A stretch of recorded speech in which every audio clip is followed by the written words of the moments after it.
दोस्तों, जय भीम, नमो बुद्धाय। बोध गया में महाबोधि विहार की मुक्ति का आंदोलन आज 33वें दिन में प्रवेश कर गया है। जैसे जैसे समय बीतता जा रहा है, वहां पर लोगों की तादाद बढ़ती जा रही है।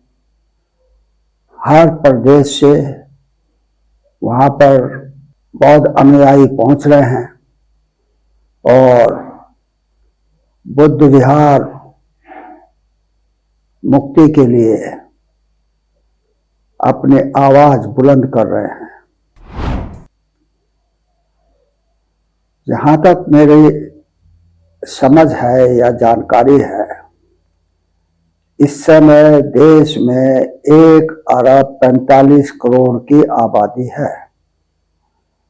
इस 1,45,00,00,000 में 90% लोग वो हैं जो बाबा साहब को मानते हैं। बाबा साहब के संविधान की वजह से जिनको बराबर का हक मिला, समानता का हक मिला और अपने इरादों को बुलंद करने का हक मिला। जितने पुरुष हैं उतने ही स्त्रियां भी हैं। वो भी अब आगे आ रही है और इस मुक्ति आंदोलन में अपना सहभाग कर रही हैं।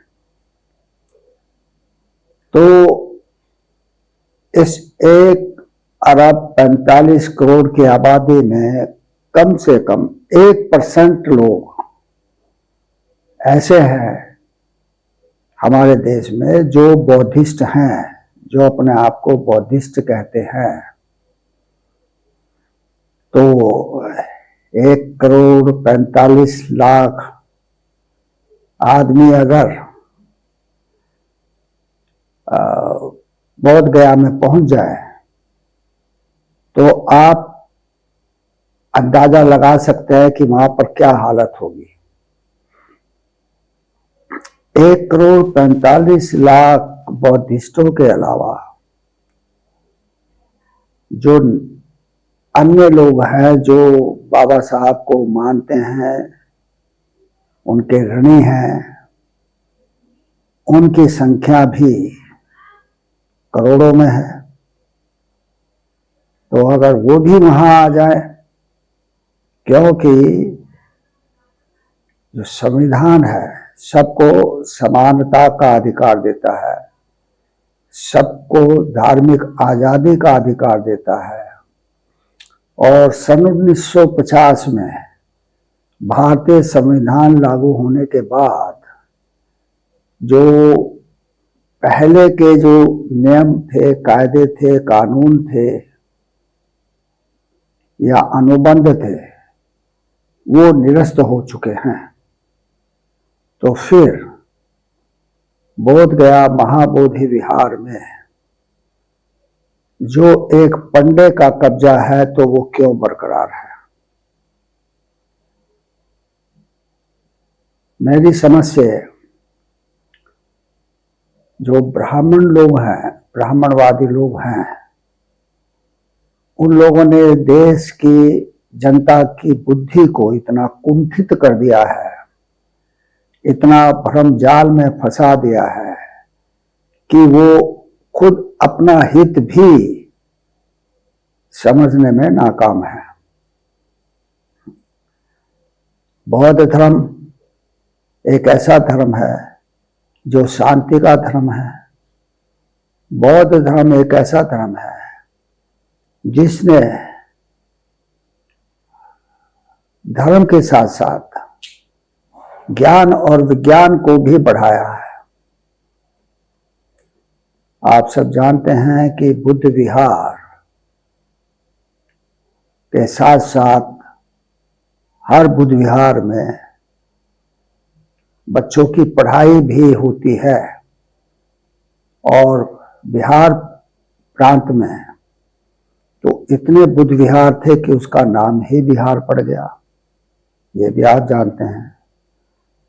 इस बुद्ध विहार में इतने विश्व प्रसिद्ध बुद्ध विहार हुए हैं, जहां पर पढ़ने के लिए पूरी दुनिया से लोग आते थे, ज्ञान विज्ञान की शिक्षा लेने के लिए। आज हमारे देश से कई लाख विद्यार्थी अमेरिका और यूरोप आदि देशों में पढ़ने के लिए जाते हैं, लेकिन वो समय ऐसा था जब पूरा संसार अंधकारमय था। उस समय भगवान बुद्ध ने ज्ञान विज्ञान की ज्योति जलाई थी, और यही उनका एक सबसे बड़ा मानवता के प्रति उपकार है कि उन्होंने बुद्धि और विवेक को एक साथ लाकर जो धर्मांधता है, जो पाखंड है, जो हत्याएं वगैरह होती है धार्मिक कर्मकांडों में, उनको समाप्त किया था। आज विश्व के कई देशों में बौद्ध धर्म है, लेकिन ब्राह्मणवादी लोग जिसको हिंदू कहते हैं या हिंदुत्व कहते हैं, वो तो सिर्फ हमारे देश में ही है, बाहर नहीं है। इन लोगों ने बाहर के मुल्कों में भी प्रयास किया है, लेकिन अधिकतर उनको सफलता नहीं मिली है। ऐसे अनेक देश हैं जहां बौद्ध धर्म है लेकिन हिंदू धर्म नहीं है। जो नेपाल पहले हिंदू राष्ट्र कहलाता था, उसने भी हिंदू धर्म छोड़ दिया है और वो भी प्रजातांत्रिक देश बन गया है। प्रजातंत्र का मतलब है सभी का तंत्र, सभी नागरिकों का तंत्र, सभी जनता का, सभी लोगों का तंत्र, यानी व्यवस्था। ये एक ऐसी पद्धति है शासन की जिसमें सभी विकास कर सकते हैं, अपने हौसले बुलंद कर सकते हैं और जहां तक वो चाहें वहां तक उन्नति कर सकते हैं। विश्व में जितने भी देश हैं उनमें ज्यादातर प्रजातांत्रिक देश हैं, और प्रजातंत्र की वजह से ही वहां पर इतनी उन्नति हुई है कि जितने भी नोबेल पुरस्कार हैं वो ज्यादातर जो है यूरोप और अमेरिका के देशों को ही मिलते हैं। जो आज हम विज्ञान की उड़ान देख रहे हैं, इसमें भी प्रजातांत्रिक देशों के वैज्ञानिकों का बहुत बड़ा हाथ है, विद्वानों का बहुत बड़ा हाथ है। तो हमें ये समझना चाहिए कि बौद्ध धर्म मनुष्य को उच्चतम स्थान तक जाने का हौसला देता है और उनमें इतना अधिक जिजीविषा जगाता है कि वो वहां तक पहुंच सके।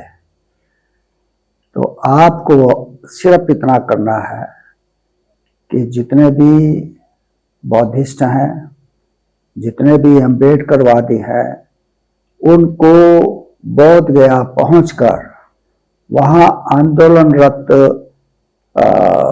लोगों को अपना सहयोग देना है, वहां सहभागिता करनी है और उनकी आवाज में अपनी आवाज मिलानी है। आप वहां पर 1 महीने भी रह सकते हैं और जब तक आंदोलन चल रहा है तब तक भी रह सकते हैं, और अगर नहीं तो अपनी व्यवस्था और अपनी सामर्थ्य के अनुसार जितने दिन आप चाहें वहां पर अपना योगदान दे सकते हैं। और मैं समझता हूं कि ये हर व्यक्ति को अवश्य ही करना चाहिए।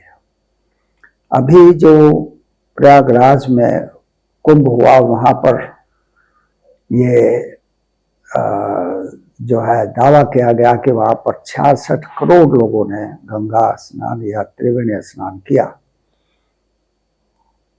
लेकिन भारत में बौद्ध मतावलंबी और अम्बेडकरवादियों की इतनी अधिक संख्या है कि वो 66 करोड़ नहीं बल्कि 1 अरब से भी ज्यादा बैठती है। और अगर वो सब के सब महाबोधि विहार की मुक्ति आंदोलन में शामिल हो जाएं और बोध गया में जाकर अपनी आवाज बुलंद करें, तो मैं समझता हूं कि दुनिया की कोई भी ताकत महाबोधि विहार को मुक्त करने में बाधा नहीं डाल सकती। मेरी सभी देशवासियों से, विशेषकर बौद्धिस्टों से और अम्बेडकरवादियों से हाथ जोड़कर विनती है, आग्रह है, अनुनय है कि आप वहां पर जाएं, अपने सामर्थ्य के अनुसार वहां पर सहभाग करें और महाबोधि बुद्ध विहार को मुक्त करने में अपना योगदान दें। जय भीम, नमो बुद्धाय।